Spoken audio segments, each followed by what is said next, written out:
Bonjour, je m'appelle Guillaume et tu peux aussi m'appeler Monsieur Love. Voici une nouvelle série de vidéos sur ma chaîne, les top 5 des films d'amour. Voici les 5 films d'amour qui m'ont touché le plus. En numéro 1, Cinema Paradiso, version longue. C'est un film écrit et réalisé par Giuseppe Tornatore. C'est le plus beau film d'amour que j'ai vu de ma vie. Il faut absolument que tu le vois. J'insiste bien sur la version longue. La version courte, ça n'a rien à voir. C'est une histoire d'amitié entre un projectionniste joué par Philippe Noiret et un jeune enfant, Toto, et Philippe Noiret lui transmet la passion du cinéma. Plus tard, Toto deviendra un grand cinéaste. La version longue, il y a aussi cette histoire d'amitié, mais surtout, il y a une histoire d'amour. Toto tombe amoureux d'Elena quand il est adolescent. Et tu auras des révélations qui vont arriver à la fin du film. Moi, quand je les ai vues, j'étais en sanglots. Pendant 20 minutes non-stop, j'étais en sanglots. J'ai dit non, c'est quelque chose que tu n'as jamais vu en fait au cinéma. C'est-à-dire que généralement, un film d'amour, c'est quoi? C'est toujours la même chose, c'est un amour impossible causé par une différence sociale, la maladie ou la mort. Là, il y a quelque chose d'encore plus incroyable qui arrive, un truc que tu n'as jamais vu.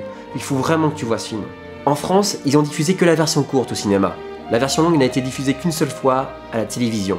S'il y a un seul film à voir dans ta vie, c'est celui-là. En numéro 2, Love Story. C'est un film écrit par Eric Segal et réalisé par Arthur Hiller. C'est le premier film d'amour qui a abordé le thème de la maladie.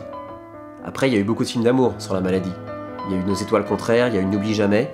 Mais c'était le premier film. Et donc à l'époque, c'était quelque chose de nouveau, donc c'était vraiment très touchant. Donc Love Story, je te le conseille parce que c'est l'histoire d'un homme de riche famille qui rencontre une étudiante qui est pauvre. Les deux tombent amoureux l'un de l'autre.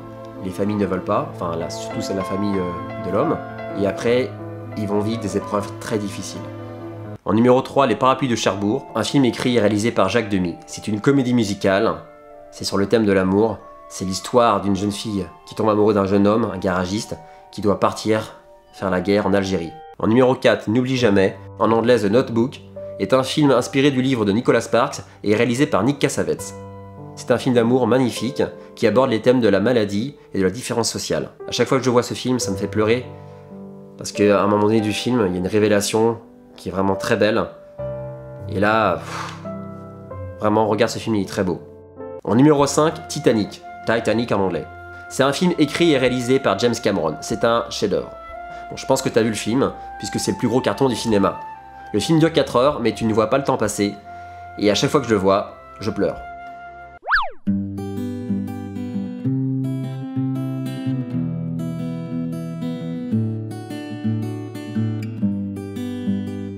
S'il y a un film d'amour qui t'a bouleversé, indique-le moi en commentaire, ça m'intéresse.